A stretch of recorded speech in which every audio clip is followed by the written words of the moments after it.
This episode of the podcast is sponsored by Marshalls.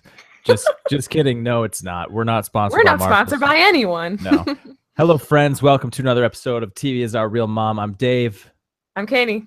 And you are listening to the latest episode of our weekly Survivor recap podcast, in which we share our thoughts on the latest episode of Survivor. And Wednesday night, we had a double header, 2 hours of Survivor action. And I think we should start by talking about the centerpiece of the episodes, which would be Troyzan. Huh. Who's Troyzan again? They don't show him. Like, it's getting to a point where I'm actually curious about what he's doing, but we don't ever get anything about him.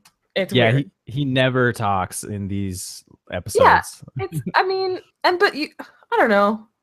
I watched some of his secret scenes hoping that, like, there's some wisdom there or some insight into what he's actually doing. And all he says is, like, I'm kind of with who I want to be with, but I've got ideas. But he doesn't elaborate, so I don't know. Maybe that's a good thing. I don't know. I kind of think it might be. I think maybe Troyzan might come into play next week if Sarah Lucina starts something. She's got Troyzan. I mean, there has to be a reason they showed that scene a few weeks ago, right? Sarah and Troyzan. Yeah, exactly. We got that scene with the two of them sort of forming like a secret alliance. And like, why even show that if it doesn't come into play in some capacity? Whether it's like we've talked about before, it could just be Sarah basically duping Troyzan. That could happen. Like, she could just make him play his idol or on the wrong person, play it on her, or just not even realize he has an idol and blindside him, something like that. You could. I mean, even though he's pretty invisible, I don't hate his approach this season. Like, it's good for him to be in the background.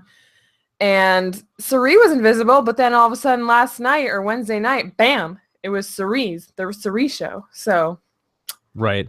Not that Troyzan is Cirie. Let's not get that twisted. Let's not jump too far. But Troyzan has one epic quote from this episode where basically Jeff is unveiling the new immunity idol, and Troyzan's like, "Thing's funky looking." Like, it's just like under his breath, he's like, "Thing's funky looking." It's like the last thing somebody says before they cut to the challenge, basically. All of his lines are like muttering, like at the immunity challenge, and when he's like, "Oh, I think they're definitely legends now." Like, that's all you get from Troyzan is like him muttering under his breath. Yeah, like in The Simpsons, there's always that one guy at the town meetings that like says something as everyone's done mumbling. Yeah, I don't know. I'm curious. Troyzan. I'm intrigued by what he's doing. He's with the right side, it would appear, and he has an idol that no one knows about. So that's good. Yeah, I guess so. So yeah, we got a 2-hour episode here, Catie, and we're gonna try to keep this podcast to an hour or less. So like, that's right. Where do we begin? I have no idea where to begin. So maybe you can help us. We can maybe just focus on the centerpieces of the episodes. Like the first episode, to me, the centerpiece was the Cirie Michaela thing. Ooh, yeah. So maybe we should talk about that. Right. Okay. I suppose you can't ignore the race part of it, because like, why did Michaela, like, she's immediately like, I'm an American black woman, so it's really cool that I get to play with an American black woman. And it's like, well, you know what's interesting about Michaela is her first season was like the pre-merge. A lot of people don't talk about it anymore, but like, women of color just got taken out, like bam, bam, bam, bam, bam. Yeah, they all got knocked out right away. That maybe resonated with her. Like, I wonder why this happened. And I think we talked about it at the time. We don't need to go into it again. But I just feel like when you look at Cirie, especially someone who is the same race as Cirie, she sees like a mentor. And I haven't seen anyone be able to control Michaela, but Michaela listened to what Cirie told her. Yeah. Cirie did mention that she felt like she saw a lot of her younger self in Michaela. Like, so yeah, they obviously have a lot in common. So that's cool. Yeah, for sure. It was a cool Obi-Wan and Luke moment. Cirie just kind of teaching Michaela how to use the Force. Exactly. And so maybe this is setting something up. I'm worried because now these girls are on the wrong side of the numbers. It would appear. It would appear. I don't think it was that big of a piece for nothing. Right. And I mean, the two people that get knocked out in this episode, they're not like solid members of any core alliance, really. You know what I mean? Yeah. They're outliers almost. I don't know if Ozzy was an outlier, but he was hovering between alliances. That's what I mean. He's like floating in between. He's not a core member of either alliance. So you're right. Yeah, he wasn't a core to Cirie and Zeke and Andrea, and he wasn't a core member after the split to Brad and Cirie, but he was with both. Yeah, so being that these two are outliers, I feel like that leaves the game a little more open. I'd say it's Brad and Sierra's game to lose at this point, but still it's a little open. They're not gonna win. Everybody knows Cirie and Brad are a thing. Yeah, that's true. You know? They're on everyone's radar. Common knowledge. I mean, I hate to think that you're just gonna see a pagonging of I mean, you've got Cirie, Aubry, and Andrea and Zeke. I don't know where he is, but those are not three slouches. They can find a way to make something happen. I mean, yeah, they're going against a bigger group and a group that has idols. But I mean, look who's in that group. Come on, they can take them. They can take them. I wasn't impressed with Sierra's strategy this episode. Like, I'm hoping like she's some mastermind, but I thought her deduction that Haley was too confident, so she must have an idol, was like super rudimentary and like basic and I couldn't agree more on that point. Absolutely. And I don't understand, like, Zeke and Cirie were totally right for questioning, why are we putting more votes on Michaela if Haley is the one we're worried has the idol? That doesn't make any sense. Don't we want to knock out the person who has the idol? That's always what you do. You put the more votes on the person you think has the idol, right? Exactly. Yeah. So for them to pitch the idea to put more votes on Haley, or on Michaela, is just very strange. And I don't know how they didn't realize that, you know, any decent Survivor player could see right through that shit. You know what I mean? Yeah. No, I understand. So, I don't even understand of how bad Sierra's strategy is in this episode. I mean, I don't think it's great. Yeah. I don't like Ciara Dawn Thomas. There, I said it. Wow. I couldn't tell from the whole season. I don't like how tall she is. No, I'm just kidding. It's fine. You can be however tall you want. You're jealous. Maybe, probably a little bit. I've always been kind of a shrimpy person. Yeah, But no, I don't understand. If you take it back a step, I don't even understand why they were going after Haley and Michaela in the first place. Those are numbers you bring in. Yeah, there is something to be said, I guess, about that easy vote at the merge. Everyone wants something easy so they don't have to freak out just yet. But I mean, the savvy Survivor players know it's coming, so you might as well start gunning for the, like, you get all this talk in the episode about, like, this is where the lines are drawn and we're rallying our armies together and the first shot will be fired, and yet they still the first person they go for is the most bottom of the rung, like, outlier on both groups. So it's like it didn't freaking matter at all. I mean, great job by the editors to make the episode feel epic, like something was actually happening, but I'm sorry, it wasn't. And can we just, I have not had this clarified to my satisfaction yet. Okay. So they were going to put more votes on Michaela because they wanted Michaela gone, right? Yes. But Cirie wanted to keep Michaela. So she had Zeke suggest that they should all be putting their votes on Michaela or on Haley because she might have the idol. And somehow Cirie got Brad's side to completely flip and put all their votes on Michaela. Cirie's side put all... No, I'm sorry. I said it wrong. You mixed it up a little bit. Yep. They had Brad's side put all their votes on Haley. And then Cirie and her side all voted for Michaela. Were Brad and Ciara aware that was happening? Yeah, basically somehow the two factions voted for the person they wanted to stay. Yeah. And I'm real bummed to hear that you haven't gotten a satisfactory answer to that, because I haven't done any research whatsoever into that, and I was hoping you'd be able to tell me, because you're usually the one who has the inside scoop on this stuff. And the only thing I feel is that she did it to, and Zeke and Michaela and Haley both voted for Zeke. Yeah, keep that in mind. I think having those people vote for Zeke affects the outcome of the numbers a little bit. You know what I mean? Yeah, maybe. I think maybe they, sorry, I'm working it out of my brain before it comes out of my mouth. No, that's okay. Let's work it out. Let's work it out. Maybe that they just decided that that's how they were going to split the votes, and Cirie wanted to keep it that way just to make it look like she was still good with Brad and Ciara, but knowing that because Zeke or Michaela was voting for Zeke, that they would be able to keep Michaela. Yeah, I think that's the best conclusion, is that somehow these two factions were actually working together on this vote. Like in some capacity, they were able to come to an agreement on exactly how the votes were going to play out. And that's the only way. That's the only way it can be. Otherwise, it doesn't make sense for them to vote for the people they want to keep. Yeah, and Ciara was so convinced that Haley had an idol that she probably thought she'd play it and Michaela would go home. Yeah. So what do you think of Haley's attempt to prove that she doesn't have an idol? I think she should have emptied her bag at least. Don't strip down. But I think she should have dumped out her bag to show she didn't have one. Then just like a couple people would have had to switch their votes to Michaela, and Michaela would have gone home. But it all went exactly according to Cirie's plan. And while watching it, I was like, how is this ever going to go have the outcome she wants? And then it did. And I was like, she's the master. I am nothing. I'll just watch her do her work. Yeah. Cirie is the master. I mean, it was really awesome to have her back this episode and watch her go to work.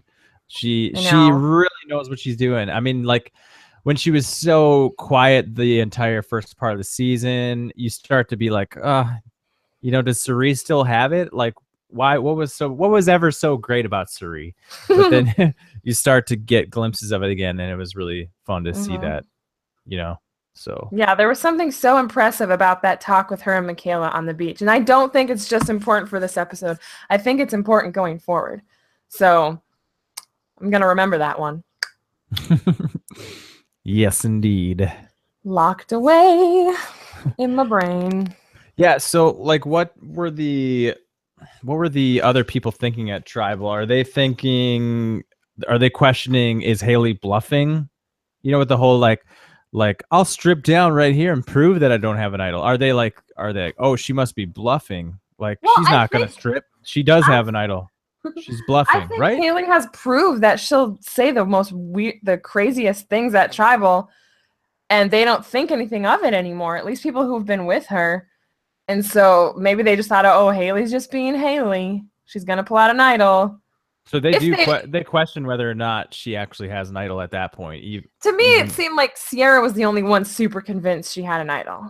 And people maybe took her word because she's played with Haley before, but right. But ultimately Ciara gets her way because that's who gets the majority of the votes, Yeah, but I think she wanted Haley to stay. You think Ciara did? Yeah, but if she did, she could have gone up to Haley and been like, if you have an idol, you play it.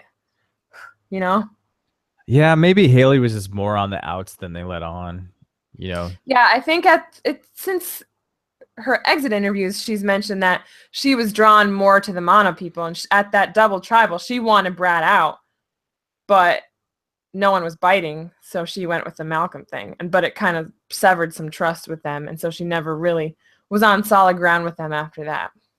Right. Yeah, that makes sense. That makes a lot of sense. Haley gets a fantastic strategy quote in this episode when she's talking to Michaela. She's like, I don't have the exact quote, but I'll paraphrase. It's something like, at this point in the game, what you want to do is you need to get as many people who are going to vote with you and not against you. That is literally like, well, not literally, but just about what she said to Michaela. She's a lawyer. She likes to say it like it is. Wait, that's not what lawyers do. Lawyers don't say it like it is. Yeah, lawyers are supposed to be smart. I think that's what you were going for. Yeah. Yeah. But that was a very basic sentiment, and it didn't work out in her favor. No. Yeah, good advice for Michaela from Haley. But I was impressed with Michaela for actually taking Cirie's advice. Maybe she just needed to hear from someone, To what extent has Michaela? To what extent has Michaela taken Cirie's advice, though? Well, they were talking around camp, and she just kind of buttoned up, and her answer at tribal council was a pretty good one. It didn't give away her anger, because she gets angry when her name gets thrown out there. Mm-hmm. But she answered it, by kind of dancing around the question, but still giving Jeff enough so that he'll move on to somebody else. I don't know. I thought she did a good job from what we saw. Sure. Yeah. And she's on a target now. I feel like what Cirie is trying to tell her is something that Michaela can't necessarily change. It would be really hard to change. She's basically saying, like, you have to be more personable. Like, you have to act like you care about people and what they think, and I think Michaela's just really kind of a standoffish person, a loner. Maybe. And I relate a lot to people like that, but I don't think it serves you very well in Survivor. And that's basically what Cirie told her. She's like, if you're hungry, get unhungry. Yeah. Like, easier said than done. You gotta wipe that look off your face that says I'm not enjoying myself and I don't like these people. And she can't do it. I hate how Cirie was like, God, every time I'm talking about voting Michaela out, she walks by. It's like, I mean, what is she supposed to do? I know. It's those. She knows you're talking about getting her out. We get those moments just about every season on Survivor, and they're always difficult to watch because it's like, if that's you, if you're the one who's on the outs and you're on the outs, like, what are you supposed to do? You're trying your best to sort of like stay in the game and play the game, but you're just like so at the bottom. It's just awkward every time you walk up to people because they're like, yeah, like, you're done. Like, what are you doing? Just stop. What did you think? Like, am I just super susceptible to the edit? Because I feel like me and then a lot of other people came away from the episode not liking Ciara Dawn Thomas. Like, is that what we're supposed to be feeling right now? Is she the villain? Is that what's happening? Well, that's a good question because I feel like she sure comes off as a villain to me and to us. And to most people I've talked to, and like on Twitter, everybody was like, STFUFFSDT. You know what I just said? Yeah, I got you. Did you get me? Yeah. I don't know, man. Like, it's tough to say, but like it could also be an edit of like, she's confident and she's in control. Arrogant people have won this game. Arrogant, confident people. JT? Brian Heidick. Brian Heidick. JT wasn't that arrogant in the season he won. That's true. There's been a few, arrogant people who have won the game. I don't know. Tom Westman's kind of arrogant. Yeah, I mean, I know he comes off as like this hero, but Chris from Vanuatu, he's super arrogant, man. Yeah. They're out there. It's true, but yeah, I'm just wondering, like, to me, it was so blatant that, like, I expected her to get voted out. Because you know how they like to paint people as thinking they're in control right before they get voted out? I felt like that's how she was coming off. Right. I don't know. I couldn't say. I really have a tough time seeing how Ciara and Brad are going to screw this up. Like. One word. Debbie. Oh, yeah. Good call. We need to talk about Debbie because you talk about Debbie. You know how I don't like Ciara? I don't like Debbie even more. Like, my opinion of Debbie, I mean, she's a liar. That has been established, but I've never been more convinced that she lies to us. She's lying to us. As an audience. Yeah. Yeah. Yeah, because essentially you're talking to production. Like, so production is the face of the audience. So really, if she wants to lie to the audience, she just has to lie to production, right? The people filming her, interviewing her. If she lies to them, she's lying to us, right? Every time she has a confessional about Brad Culpepper, she says things like, "Oh, I'm not going to take him to the final 3," or, I let him think I'm sorry, but I'm really not. But her actions betray those, confident, dismissive comments. This woman is obsessed with Brad Culpepper. I don't care what you say. She has a lady crush on him, And she doesn't like when he talks to other girls. There's a secret scene where Brad even says, he's like, Debbie has a crush on me. And it's difficult. My God. It's difficult to deal with because apparently this is a whole thing that they didn't even go into in the episode. Okay, Brad and Sarah Lucina had a bond before the original Nuku tribe was split up. And now that they're back together, they have reconnected. I think that's why Sarah voted with them. And Brad has apparently told Sarah Lucina that he'll take her to the end. And Debbie somehow got wind of this. And so she chases Brad Culpepper through the woods to confront him about this. And in her confessional, she's like, I don't care what he's got going on with other girls. I just need him to think that I'm, cool, that everything's cool. I don't know what she said. And then Brad is like, Debbie is a difficult person to keep around or difficult to have around because you have to keep her happy. But then I can't go if I go talk with any other female, she like ruffles her feathers, I think is what he said. And so Russell's, you mean Russell's? He said ruffle, so he got it right. Okay. But it's like, to me, she comes off in her confessionals like she's trying to play it off like she's playing him. But when you watch their legitimate interaction, she's not. She's 100%. And I've thought this from before the game started, when in all her preseason crap, she's like, Brad Culpepper. I'm going to line with Brad Culpepper. She is in love with Brad Culpepper. The end. Yeah, she's kind of like zeroed in on him and she's obsessed now. And she's just... That's why her reaction when she thought he was more like, proud of Haley was so extreme. Mm-hmm. Mm-hmm. She does put her legs around Brad at the merge. Yeah. So that's a little much. But also, come on, Monica, let's. Fan favorite Cirie Dawn Thomas did the same thing at a challenge last week or the week before or something. So I guess Brad, you gotta keep your legs not around other people's husbands. Like, it's inappropriate. I think so. Yeah, you maybe just forget a woman wrapping her legs around a man is. That has implications. It's maybe that's just me. Maybe I'm old fashioned, Catie. I don't know. I know that your bonds get really close out there, but to me, the leg wrapping. I'm not putting my legs around another woman's husband. Yeah, it's weird. Even if we are on Survivor together. Yeah, but anyways, you got all that from Secret Scenes? No, I've thought this since the beginning of the season, especially when she had her meltdown, and now that I saw this secret scene, that kind of confirms it. I mean, that whole story about like Sarah and Brad have a secret alliance to the end. That's all in the secret scene. Oh my goodness. Wow. That's a lot of inside info. Yeah. Brad's got his hands in all kinds of pies. Pies. And it's weird that we didn't really get much from Brad this episode. It was more about Cirie, and Zeke. And Sierra. And Sierra, that's right. So, and Debbie, who not randomly... They're painting Brad in these episodes, they're painting him as the backseat. Taking a back seat to Sierra, like he's Sierra's sidekick. Which I don't think is a bad idea for him. Like, if people think Sierra's the kingpin, Brad's fine. Yeah, that's good. She's the one they wanted to take out, not him. I just thought that was interesting because I haven't seen that all season. Yeah, but I'm really confused by the edit this season. I think they're starting to get fancy, and we've talked about this before. Just they're trying to get tricky with the edit because people are trying to read the edit, and they don't want them to be able to read the edit, so they just are doing whatever.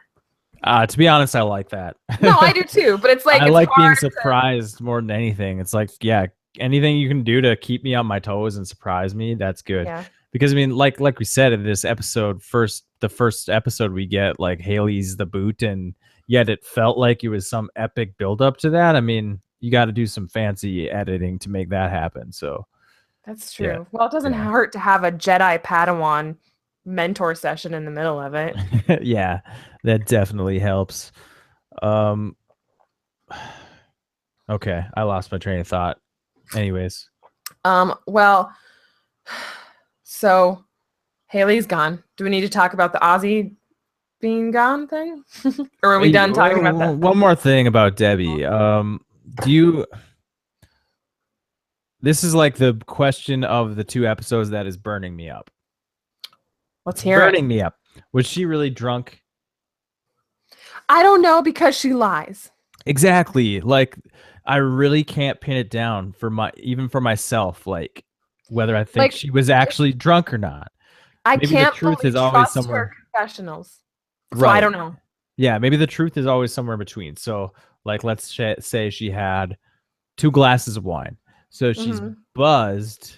She's good and buzzed. Yeah. She's not really drunk. So she's also playing it up. So she's doing both. She's a little drunk. She won't admit it. She won't admit she's drunk at all. Yeah. She's drunk enough, though, where she's acting like an ass.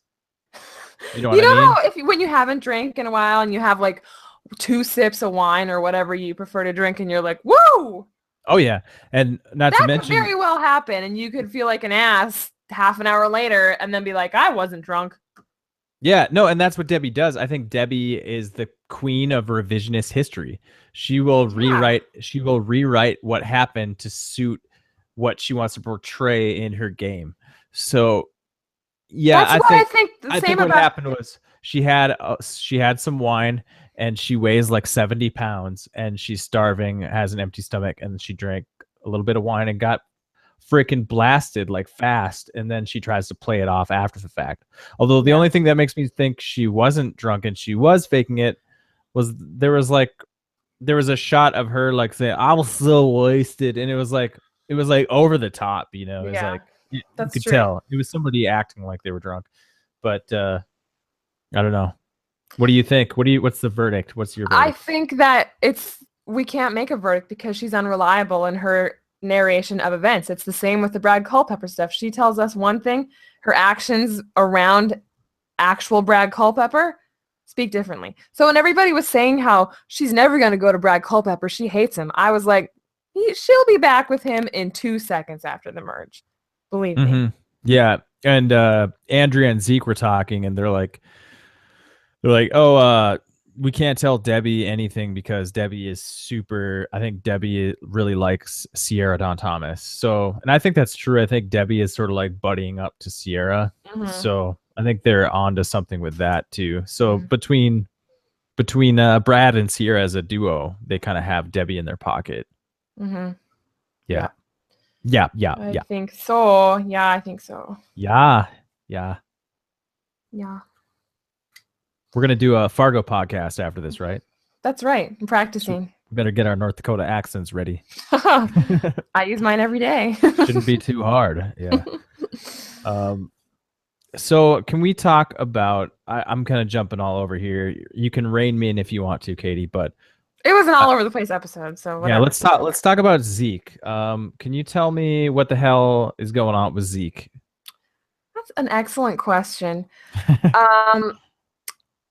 I've tried to think about it. Tried to think about it? Yeah, sometimes when I try to think, it doesn't always lead to actual productive thinking. Right. I don't know. The only thing I can think of is that he felt like he wasn't in charge and he didn't like that feeling. And he was confused by his last season where people were super like eager to jump on board with him. And this season, people are not.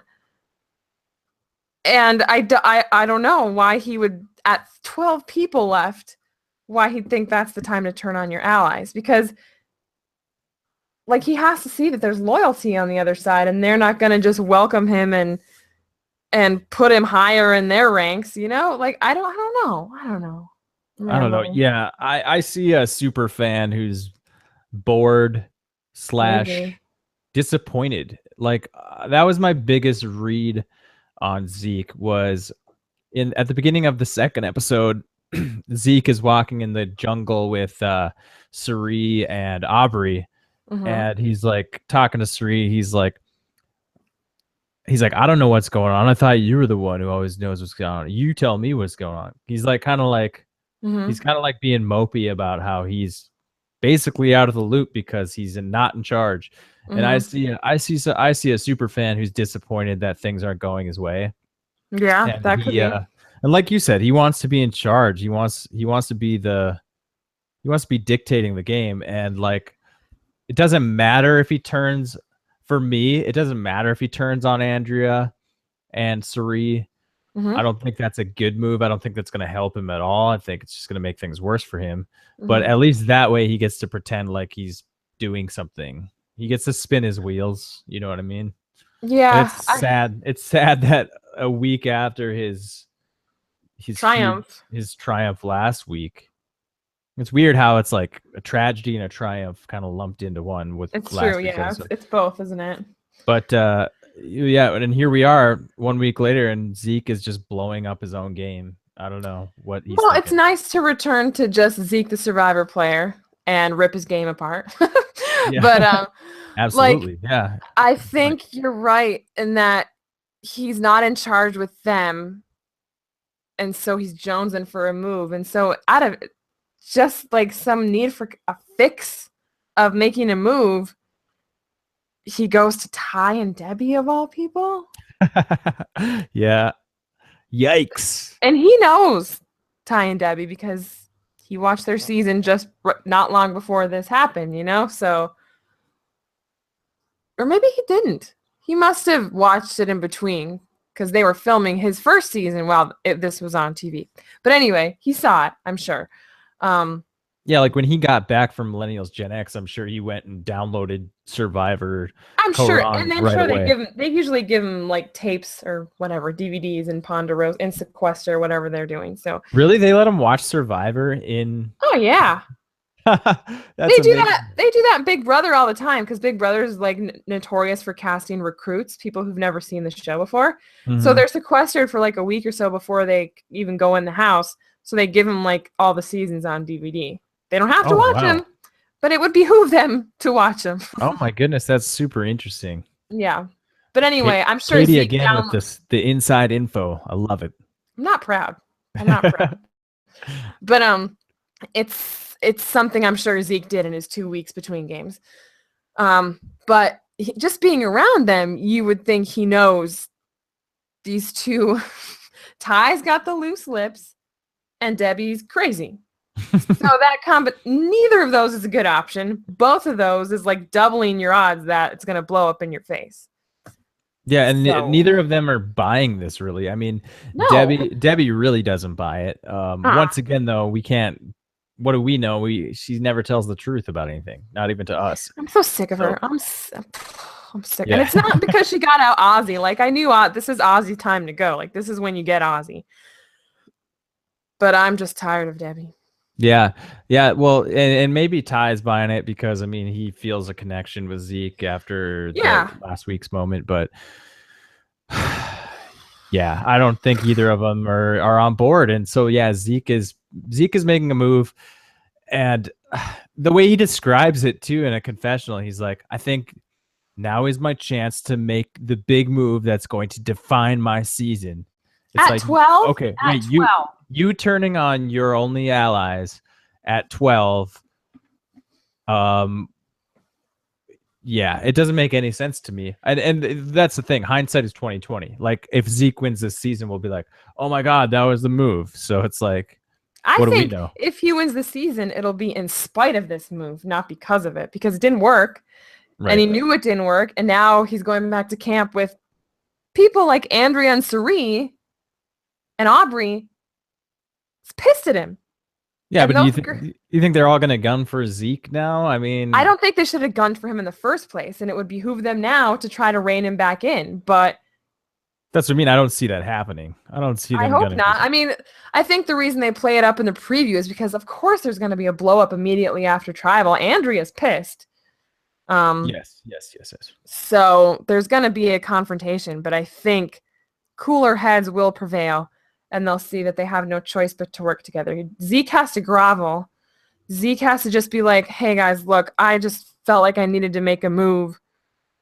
And I know it was too early and it was stupid. And I knew it was a bad idea. He just needs to, suck those kneecaps. That's exactly what he'll do. I mean. Yeah, because he's smart most of the time. I think he just had an itch.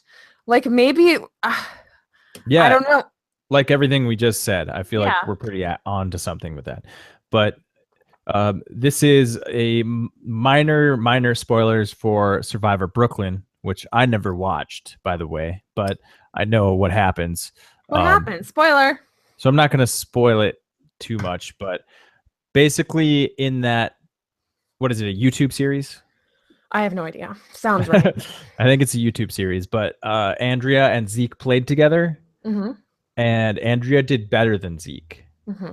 He doesn't want that to happen again. Part of me wonders if he's like trying to do better than the person who did better than him. You know what I mean? Maybe he just knows how good she is and he wants her gone.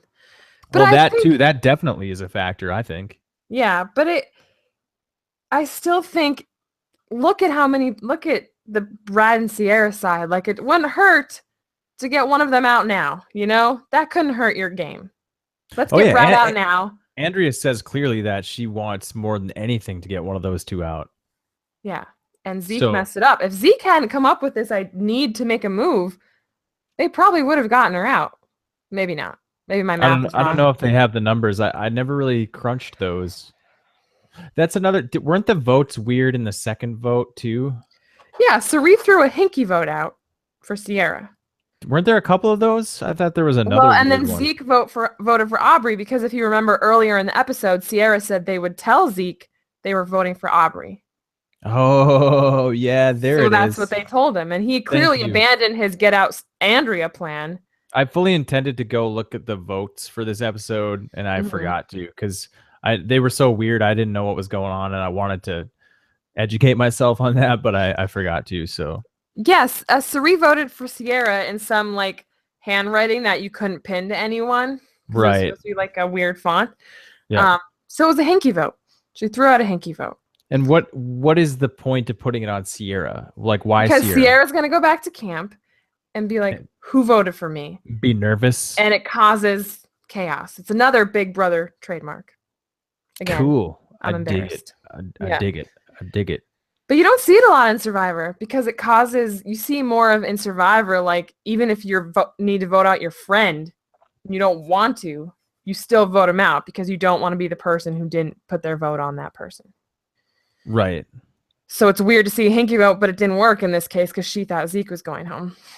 But okay, that clears things up a little bit then. Yeah. But again, Debbie's vote, extra vote, was not necessary. It wasn't, yeah. But we've talked about this. It's how do you play that advantage properly? It's basically impossible. Yeah, I don't think you should play it that early because a lot of the time the problem is people know you have an advantage and they hold that against you. But nobody knew that she had it. So she could have saved that for a time when she needed it. Like, I don't know where this let's get rid of Ozzy thing even came from. It's the move. I mean, that's why I knew as soon as Ozzy lost that challenge to Ty, I was like, crap, he's done. Because there's no way, given more than 20 minutes to decide who to vote for, there's no way you don't come out of that with Ozzy. Especially, like, that was worst case scenario for him to show how, to not only lose that challenge, but to show how awesome at challenges he is. He should have dropped off like second. Yeah. Been like, guys, I'm not what I used to be. Then he might have been okay. He still probably would have gotten voted out because nobody's forgetting what he's capable of.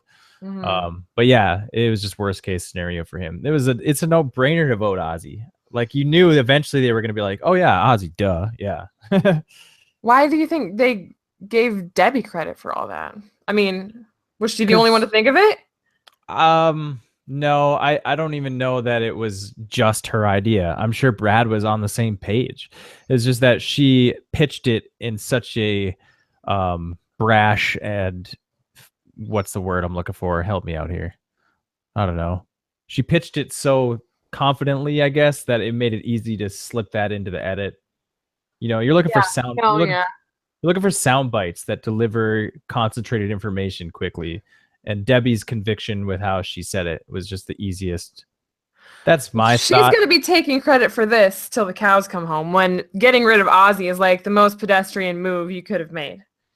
And yet, yeah, I mean, maybe Cirie Dawn Thomas wasn't on the same page because her reaction was kind of like, oh, I didn't think of that. But I don't know. To me, she can't be the only one who had that in mind. That's absurd. I think she was working with Ozzy. I think she had a tight relationship with Ozzy, but... fan favorite Cirie Dawn Thomas? Yeah. Yes.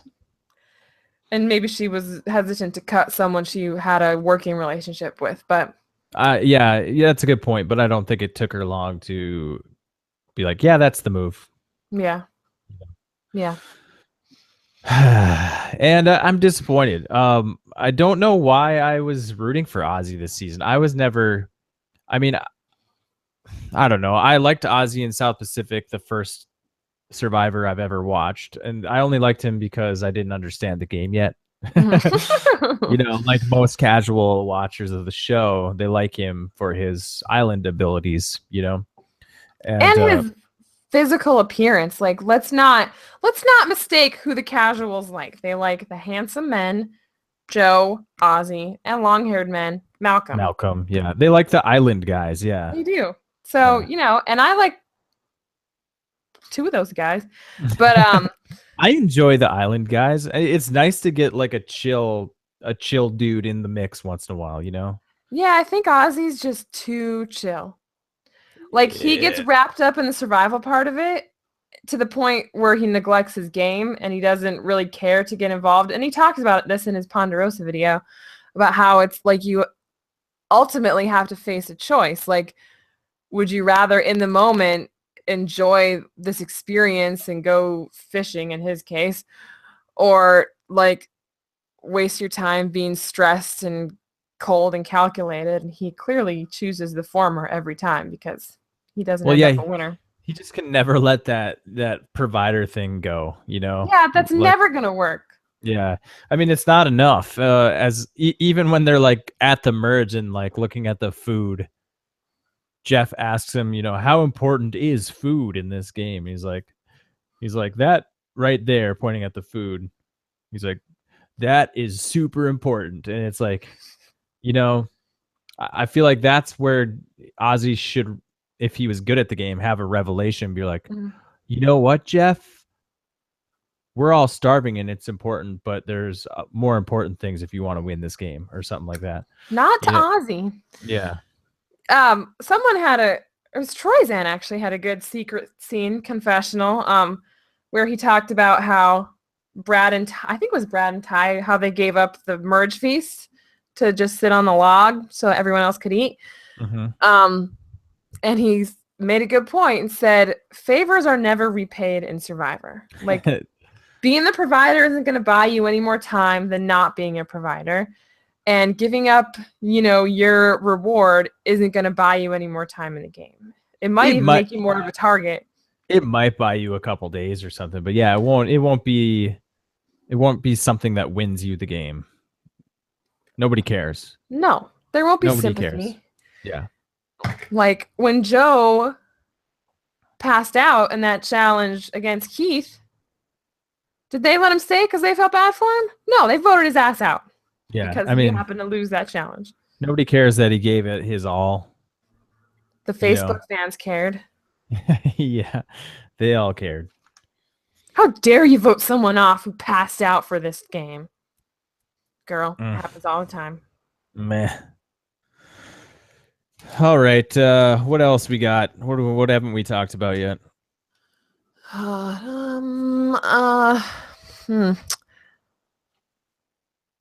That's it. That's all that happened, right? There's got to be more. I'm spacing here. Ty streaked. He streaked. And Debbie showed her ass, but I don't think we need to discuss it. Nope, that's I just thought it was worth mentioning. Yeah. Like if, okay. Like if we ever come back and listen to ourselves on these podcasts and wonder what happened in the episode, we can remember, oh, this was the episode where Ty and Debbie both got naked. Ty and Debbie, man. We knew it. I mean, we knew from the beginning of this season, if they got farther than the first couple votes, they were just going to dismantle the whole thing. Pencil them in. Yet I don't think either of them can win. Unless it's a final two and they're facing each other. One of them has to win. So if this is a final three, it's just a question of who gets to the end with Ty and Debbie. They win. It's going to be Brad. Is it going to be Cirie? Is it going to be Aubry? Is it going to be Troyzan? Is it going to be... You know, I have a good feeling about... Even though they're on the wrong side of the numbers right now, it would appear. You think like Cirie? Good feeling about this girl group we got going. Cirie, Michaela, Andrea, Aubry, Sarah, Lucina. I don't know where Sarah is seemingly with the other side. She's itching to make a move though, but she never does it. She keeps saying she's gonna make a move, and then she doesn't do anything. But yeah, she talks a lot. It's all about timing. You got to find the right time to make a move. And it just hasn't appeared to her yet. You can't force a move like Zeke tried to do. You hear that a lot from former survivors, say it's all about timing. And so maybe Sarah's just biding her time. But yeah, maybe. She's not the group I'm speaking of. I think that Aubry and Michaela and Cirie and Andrea still have a shot at this. I'm worried about Zeke. I think Zeke might go down soon. Mm-hmm. But maybe not. I don't know. I don't know where he is, what group he's going to end up with. But yeah, I don't know. To me, it's like I still feel like Brad and his group have control. It's like who do they want out next week? Do they want Zeke out? Maybe, yeah. Maybe they want Zeke out. Maybe it's as simple as that. It's like, here's somebody that they want out, we want out. Easy vote. Another number off for them. More power for us. Yeah. Easy vote. It sucks too, because that side with Brad and Cirie has all the idols. Mm-hmm. They just don't know it. I'm trying to think who else they might want out from that side, and it's like, I mean, maybe Cirie. Maybe Cirie's the good move, because it's like, we know what Cirie's capable of. I think, just like we did with Ozzy, here's our chance to get her out. We know she's not with us. Let's do that. So I worry for Cirie and Zeke next week. I mean, we're already getting to predictions for next week. Sorry, yeah. Mm-hmm. I worry for Aubry's black Italian grandma. I bet Cirie was like, girl, you did not just call me your grandma. She's not even old enough to be your mother, and she's calling her grandma. I know, but she did correct herself. She's like, I mean, aunt. She's more like an aunt. She's more like an aunt. She's not a grandma. Nice save. Yeah. By the way, I know you don't do the Twitter very much, but no. Malcolm tweeted something of him and Aubry, and Aubrey's dancing to Drop It Like It's Hot. It's really funny. Oh my God, what the hell? What were they doing? They seemed drunk, but they were dancing and having a good time, so it's fine. Malcolm could get anyone to party, man. I feel like Aubry probably parties a lot. Like, Aubry, out of all the people there, is probably the person I get along with the best. Yeah. I'd love to have beers with Malcolm and Aubry. How sweet would that be? That would be fun. Mm-hmm. Good times had by all. Yeah, indeed. What else we got in this episode for... I got notes, but most of them are random. It's cool. Stupid. It's Michaela was such a huge target in the first episode, and then suddenly she wasn't. She was almost invisible in the second episode. So I think that's good to be kind of invisible right now, like we were talking about with Troy earlier. So I still don't feel good about her long term, though. I mean, probably not. Like, for the reasons I talked about at the beginning of the podcast, that she just doesn't. All the advice Cirie was telling her, like, don't do this. It's so like ingrained in her. I don't think she's going to be able to change, at least not fast enough. And people, I don't know. I have faith that she'll apply some of those lessons. Yeah, we'll see. I just don't think it's going to happen fast enough, and she'll be cut loose because nobody wants her around. Mm-hmm. Cirie wants her around. Yeah, and Cirie, we know what Cirie is capable of. So.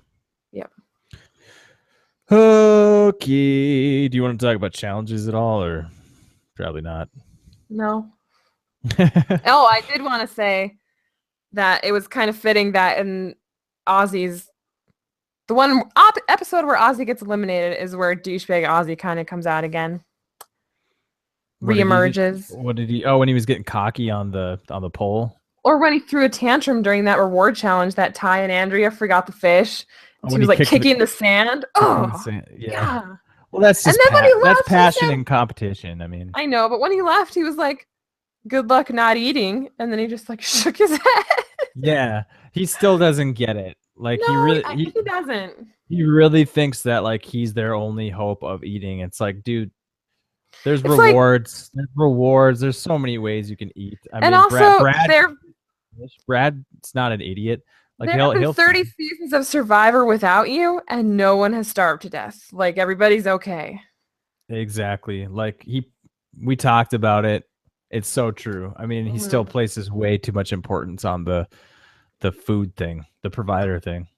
It's not important. You're not rewarded for good deeds in Survivor. Listen to the sage Troyzan. Yes. There's a law of diminishing returns. That's what I think it is, man. It's like you need to cooperate with your tribe and give something back to your tribe up to a point, and then you have to stop there. You know what I mean? Yeah, don't look out for number 1. Don't give any extra effort past just enough to make sure people aren't calling you out as an easy vote because you're useless. You know what I mean? You have to have something to offer, or they're just going to get rid of you. That's like Survivor 101 at its most basic, but it doesn't take much. I don't think it takes much at all to just give a little bit, like collect some firewood. You're good. That's it. That's all you got to do is get some firewood. Yeah. So, Agreed. anywho, sorry, I'm so disorganized, but I don't. Do you just want to move on to predictions and MVPs? Yeah, let's. I think we had some good discussion on the meat of the episode, the relationships, the alliances, the blunders, the idiots. Yeah, let's move on to predictions. What does the preview show us? It shows a confrontation after tribal between Zeke and Andrea, which is to be expected, because when she voted for him, she was like, "See you never." That didn't work out. Yeah. And then it also shows Sarah wanting to make a move with Zeke, which makes me believe it's not going to work. Yeah. But maybe, editors are switching it up. Maybe it will work. I don't know. Yeah, it does feel like that, them giving us a little taste of like, oh, is Zeke going to save his ass with a move from Sarah? It's like, nope. Sorry, the boring thing happens. Yeah. Yeah, that's what I'm afraid of. And if I had to place my bets, which I will, I think Zeke is going home next week. I'm going to go with my heart, not my head. Okay. And say that Debbie is the next to go. See you never, Debbie. Yeah. Oh, your heart. Your poor little heart. My heart wants what it wants. Listen, the Brad Culpepper thing, he said he compared her to whenever he cuts her, she's going to be like a jilted girlfriend. And that's why I think he should have gotten rid of her before the merge, because now it's too late. She's going to be on the jury. And if he jilts her, she's not going to think kindly toward him. Although, who am I kidding? She'll talk in her confessionals and her speech that she hates him, and then she'll vote for him. So. Debbie is going to be in the final 3, so it's not going to matter. No. My girls are going to take that crazy-ass woman down. We'll see. I hope you're right. I'm with you. I hope that happens. So there's your predictions. Who do you got for MVP for the episode? Cirie. I like Cirie as a pick. Are we doing like just for both episodes? I just pick one. Okay. I guess I got to go with Ty. I mean, for taking down Ozzy. I mean, oh yeah. If Ty doesn't stay up there, Ozzy wins that immunity. He wins the next one, and the next one, and the next one, and the next one, and Ozzy wins Survivor 34 Game Changers, which I would have liked to see because quite a dot to connect there. Yeah. Well, I don't know. It's a long. That's like 9 more. If he wins this immunity, he obviously wins the next 8. I don't know. He could. He could. He could. But I am disappointed too that, with Ozzy going out, we don't get to see even 2 or 3 more challenges with Ozzy being Ozzy. We only got 1. What did we get? 2? Yeah, but he showed off his stuff in the tribe challenges. Like there were like 3 or 4 challenges that his tribe only won because of him. Yeah, you're right. We got a good amount in the tribe challenges. Yeah. His tribe barely went to tribal council until they switched tribes again. Then they had to go a couple times. But I think, Ty taking out Ozzy was pretty huge, and I'm going to give him an MVP for that. Okay, that's cool. Okay. So, wait, that's it. That's the end of the episode. Recap. That's it. And next week, we'll be back. We'll do it again. Just a 1-hour episode next week. But I was doing the math. I think they're going to have to do another double at some point. Yeah, unless there's a medevac. We don't really know that for sure. I'm hoping those days are behind us. Well, there's always going to be medevacs. Shit happens. Okay, but hopefully not. It's a dangerous game. Obviously, we hope there won't be, but I mean, health and stuff is unpredictable. You never know. It's true. It's true. Yep. Anyways, thank you guys so much for listening. Follow us on the Twitter machine at TV is our real mom, and please like, comment, favorite, subscribe, all that good stuff. Thanks for listening. Have a good one. Bye.